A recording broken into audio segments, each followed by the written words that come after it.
Leave your Pavlovian bell at home. There are two general schools of thought about what makes us who we are as individuals.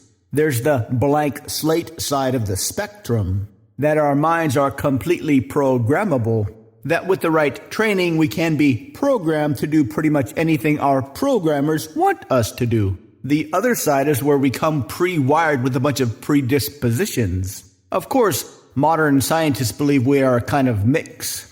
Chomsky, for example, has the idea that we have a language organ in our brains, that we have the basic pre-wiring for human language, and that between the ages of 0 and about 2, we are essentially filling in the blanks based on the local dialect, or calibrating our basic wiring to the local language rules, subject, verb, object, subject, verb, or whatever. But all languages have subjects, verbs, and objects.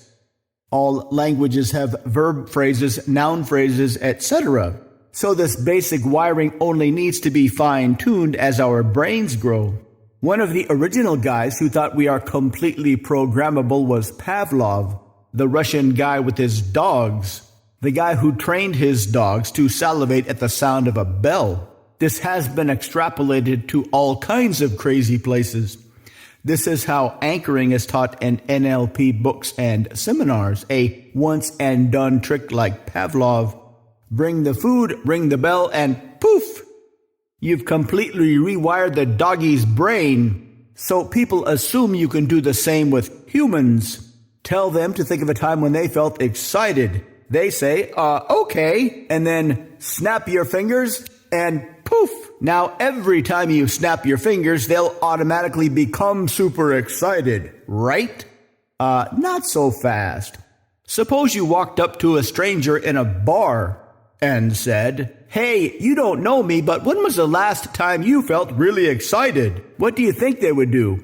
Would they suddenly become brainlessly obedient and automatically recall their most excited memory just because some weirdo asked them to?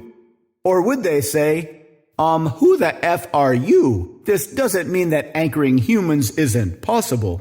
It's just not as simple as anchoring a dog's food response. Dogs don't tend to have much on their mind except food. So for dogs, that's pretty easy to anchor. But what about humans? Humans do have a few go-to good feelings we like to think about. You'll need to do a little bit more than just telling them to feel them. But it's really a lot easier than most people think. First, strike up a friendly conversation. Second, gradually guide the conversation to very positive human desires. Then you can start to anchor, or not, because simply by getting them to feel those feelings, they will automatically be associated with you. No bells required. To learn how, visit mindpersuasion.com/anchoring-excellence.